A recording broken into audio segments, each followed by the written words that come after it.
ఎవరైనా సరే ఆరోగ్యంగా ఉండాలంటే శుభ్రత పాటించాలి. మరి శుభ్రత కావాలంటే ఎలిం ప్రొడక్ట్స్ వాడాలి.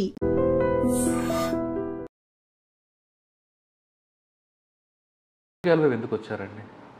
ఎలబెన్ దగ్గర నుంచి కూడా పోటీ చేస్తున్నారు. సమాజం ఇప్పుడున్నటువంటి సమాజంలో ఏ ఆశయాల కోసమైతే మనకు స్వతంత్రం వచ్చిందో, లేక ఏ ఆశయ సిద్ధికైతే మనం ఒక రాజ్యాంగాన్ని మనం ఏర్పాటు చేసుకున్నామో, ఒక మంచి సమాజం, ఈక్వాలిటీ ఉన్న సమాజం, ఆర్థిక సామాజిక సమానత్వం ఉన్నటువంటి సమాజం, అందరూ అభివృద్ధి చెందినటువంటి సమాజం ఇంకా బహుదూరంలో ఉందన్నట్టు. రాజ్యాంగ లక్ష్యాల నుంచి రోజు రోజుకు అధికారం ఉన్న వాళ్ళు దూరం వెళ్ళిపోతున్నారు తప్పించి రాజ్యాంగ లక్ష్యాలను నెరవేర్చాలనేటువంటి ఉద్దేశం పాలకులకు కనబడతలేదు. అందరికీ ఉచిత విద్య, అందరికీ ఉచిత వైద్యం, ప్రజల యొక్క జీవన పరిస్థితులు మెరుగుపరచడం, అందరికీ ఒక మెడికల్ ఫెసిలిటీస్ కల్పించడం, ఆర్థిక అసమానతలు తగ్గించడం, అవినీతిని తగ్గించడం, అసలు అవినీతిని రూపుమాపడం, కులమత వివక్షత లేనటువంటి సమాజాన్ని నిర్మించడం, ఇది మన రాజ్యాంగం చెప్తున్న లక్ష్యాలు. అది కదా స్వతంత్ర సమరయోధులు కోరుకునేటువంటి ఒక ఆశయాలు. భగత్ సింగ్ ఆశయమైన, చంద్రశేఖర్ ఆజాద్ ఆశయమైన, మహాత్మా గాంధీ ఆశయమైన, అందరూ అలాంటి ఆశయాల కోసం కదా. ఎందుకు వచ్చింది స్వతంత్రం? ఎవరికి రావాలి స్వతంత్రం? ఎవరు ప్రజాప్రతినిధులు కావాలా? ఎలాంటి వాళ్ళు ప్రజాప్రతినిధులు కావాలా?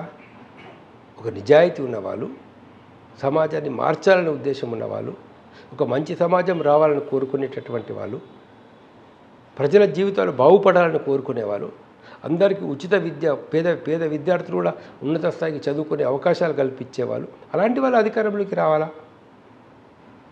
డబ్బులు పెట్టడము, పెట్టుబడి పెట్టడము, ఇన్వెస్ట్మెంట్ చేయడము, 5 కోట్లు పెట్టడము, ఎమ్మెల్యే కావడము, 10 కోట్లు పెట్టడము, ఎంపీ కావడము, 10 కోట్లకు 1000 కోట్లు సంపాదించడము, 5 కోట్లకు 500 కోట్లు సంపాదించడం, ఇది ఎందుకు ఆ రాజకీయాలకు వచ్చింది?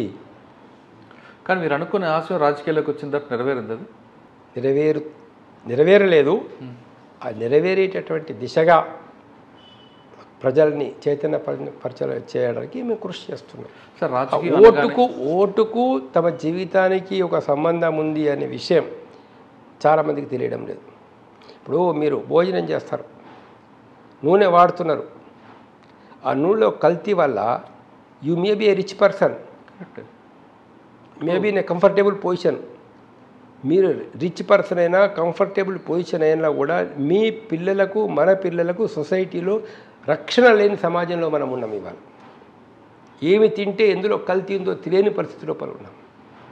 ఆహారం మొత్తం వాతావరణంలో కాలుష్యం పెరిగిపోయే పరిస్థితులు ఉన్నాం. భూమి యొక్క సారం మొత్తం పూయిపోయి పెస్టిసైడ్స్, రకరకాలైనటువంటి ఒక రసాయనాల భోజనాలు చేయాల్సినటువంటి పరిస్థితి లోపల మనం వస్తున్నాం.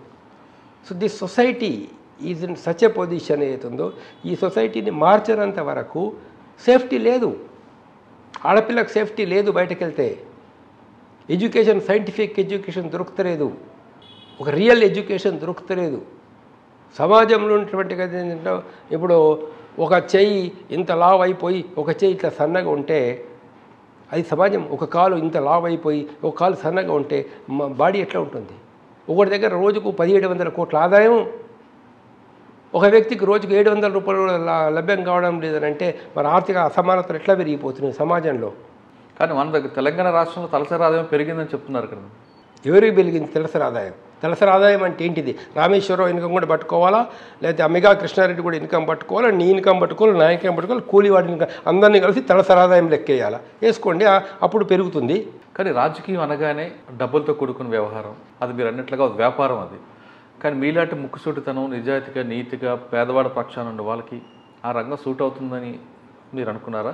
లేదు, దిగిన తర్వాత తెలిసింది అందరిలో? రాజకీయాలు మాకు సూట్ కావాలని కాదు కదా మేము రాజకీయాలకు వచ్చింది. కానీ పేద ప్రజల కోసం మీరు వచ్చారు.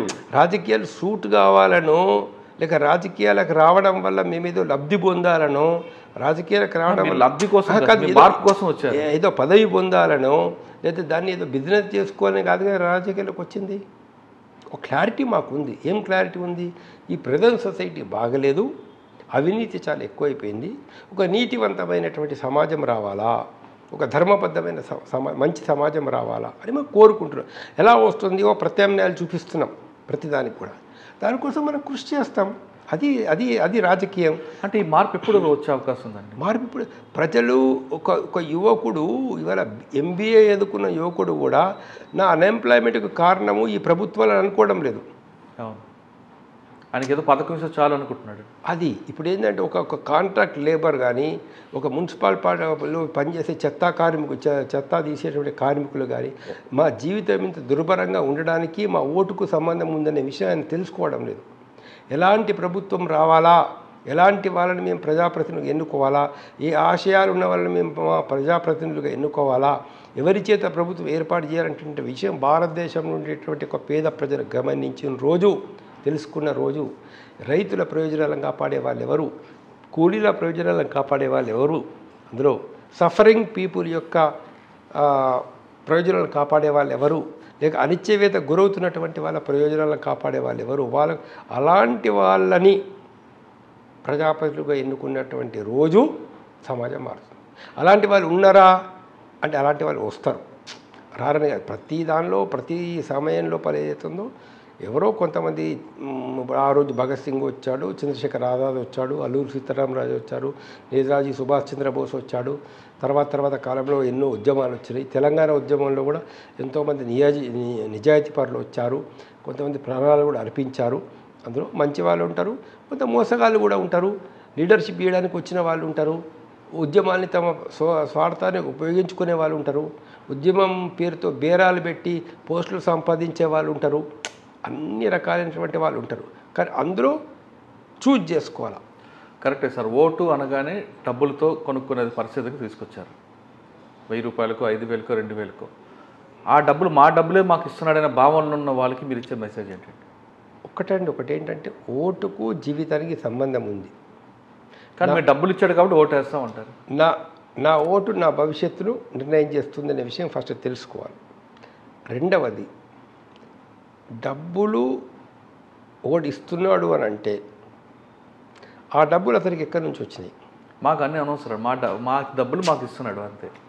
మా డబ్బులు ఆ డబ్బులు అతనికి ఎక్కడి నుంచి వచ్చినాయి అంటే మనని దోచుకునే డబ్బులు ఆయన దగ్గర ఉన్నాయి.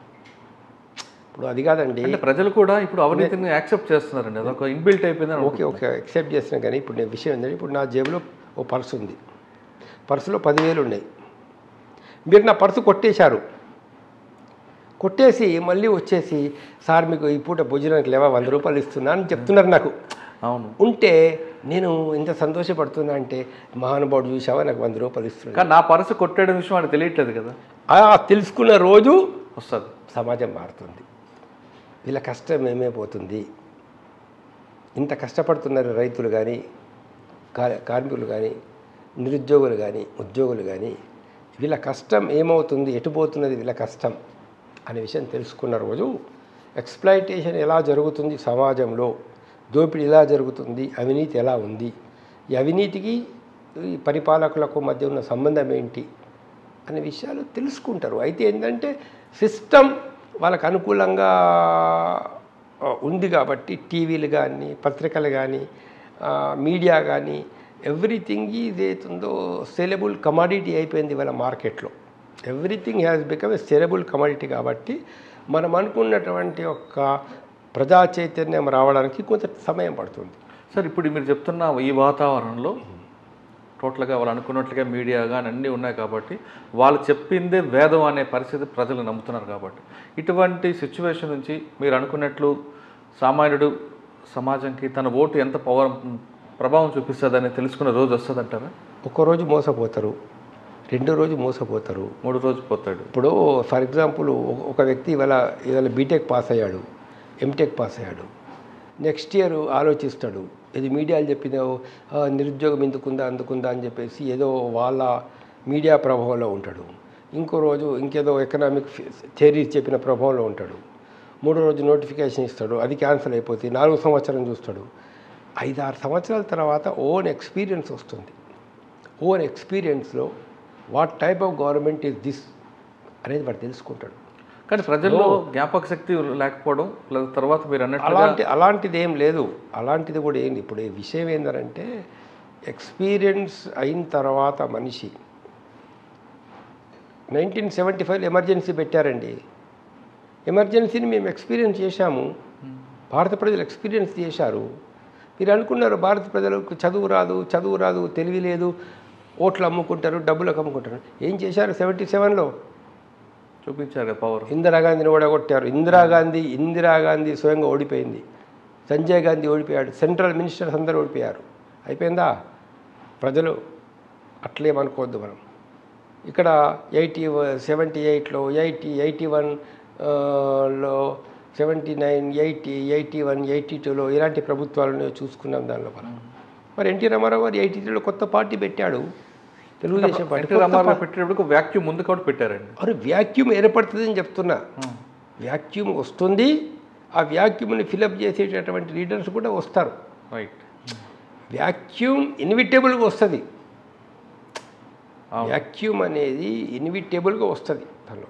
ఇప్పుడు నాగలబట్టి దున్నే దగ్గర ట్రాక్టర్ వచ్చింది. నాగలబట్టి దున్నేవాడు ఏం కావాలా? కార్మికుడు కావాలా? ఇక్కడికి సిటీకి రావాలా? సిటీలో కార్మికుడికి కావాలా? ఇక్కడ సిటీలో కూడా ఇండస్ట్రీస్ మూసపడ్డాయి అనుకోండి, ఆ కార్మికులు ఏం కావాలా? ఇప్పుడు డెవలప్మెంట్ అయినంత రోజు కొంత షేర్స్ అన్నీ అందరు పంచుకుంటూ ఉంటారు దాని లోపల. డెవలప్మెంట్ ఆగిపోయినప్పుడు, డెవలప్మెంట్లో సంక్షోభం వచ్చినప్పుడు, ఇక్కడ ఈ సమాజంలో ఒక్క నిమిషం ఏంటంటే ఏది జరిగినా లాభాల కోసం జరిగే సమాజంలో మనం ఉన్నాం. ఇప్పుడు కార్పొరేట్ హాస్పిటల్ పెట్టిన లాభాల కోసం, కార్పొరేట్ కాలేజీ పెట్టిన లాభాల కోసం, కార్పొరేట్ స్కూల్ పెట్టిన లాభాల కోసం, వ్యవసాయం చేసిన లాభాల కోసం, ఏది ప్రొడక్షన్ చేసిన లాభాల కోసం, సినిమా తీసిన లాభాల కోసం, ఏది చేసిన లాభాల కోసం. లాభాల కోసం చేసే సమాజం లోపల సమాజం నీడ్ వేరే ఉంటుంది, ప్రాఫిట్ వేరే ఉంటుంది. ప్రాఫిట్కు నీడ్కు మధ్య కాన్ఫ్లిక్ట్ వస్తుంది. అవును, ప్రాఫిట్కు నీడ్కు మధ్య కాన్ఫ్లిక్ట్ వస్తుంది. ప్రాఫిట్కు నీడ్కు మధ్య కాన్ఫ్లిక్ట్ వచ్చినప్పుడు చాలామంది అన్ఎంప్లాయిడ్ అయ్యి ఎకనామిక్ క్రైసిస్ వస్తాయి. ఆ ఎకనామిక్ క్రైసిస్లో పీపుల్ రియలైజేషన్ వస్తారు. వాళ్ళకి రియలైజేషన్ వచ్చేటటువంటి పరిస్థితులు వస్తాయి. అలాంటి నాయకులు వస్తారు.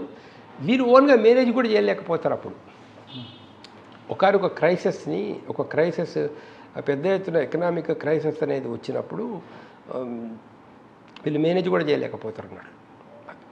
దాన్ని మేనేజ్ చేయడానికి ఇంకొక నాయకుడు పుడతాడు. పరిస్థితులు వస్తాయి, మారుతాయి. ఓకే. అంటే గౌతమ్ బుద్ధుడు చెప్పినట్లు లేదా కార్ల్ మార్క్స్ చెప్పినట్లు ఇద్దరు చెప్పింది ఒకే విషయం. మార్పు ఎప్పుడు ఉంటారు. Change is inevitable. ప్రతిదీ మారుతూ ఉంటుంది. మీ శరీరం మారుతుంది, మీ మనసు మారుతుంది, మీ ఎంట్రికలు మారుతాయి, మీ కన్ను మారుతుంది, రోజులు మారుతుంది, పగలు మారుతుంది, రాత్రి మారుతుంది, రాజకీయాలు మారుతాయి, ఆర్థిక వ్యవస్థ మారుతుంది, మన పరిస్థితి మారుతుంది, రిలేషన్షిప్ మారుతాయి. మారందంటూ ఏది లేదు సమాజం లోపల. అట్లనే స్టాటిక్గా ఉండేదంటూ ఏమీ లేదు. Everything changes. మన మనసే మారుతుంది. సార్, కాసేపు రాజకీయాలు పక్కన పెడితే దిశ ఎన్కౌంటర్ అండి, దాన్ని మీరు సమర్థిస్తారా, వ్యతిరేకిస్తారా? ఏ ఎన్కౌంటర్ అయినా తప్పేనండి. ఎన్కౌంటర్ చేసేటటువంటి అధికారం లేదు, ఎవరికి లేదు. ఎన్కౌంటర్ కాదు, సెల్ఫ్ డిఫెన్స్లోనే కాల్పులు జరిపామంటుంటారు. సెల్ఫ్ డిఫెన్స్లో కాదని ఎంక్వైరీ కమిషన్ తేల్చింది కదా. గవర్నమెంట్ వేసినటువంటి ఎంక్వైరీ కమిషనే అది సెల్ఫ్ డిఫెన్స్ కాదు అని చెప్పింది కదా. అదేదో హీరోయిజం కోసమో లేకుంటే తాత్కాలికంగా ప్రజల ఆవేశాలను దృష్టిలోపల పెట్టుకోను మనం చంపడం అనేటటువంటి చంపే అధికారాన్ని కనుక పోలీస్ అధికారులకు, మిలిటరీ అధికారులకు ఇస్తే అది సరి అయినటువంటి ఒక పద్ధతి కాదు.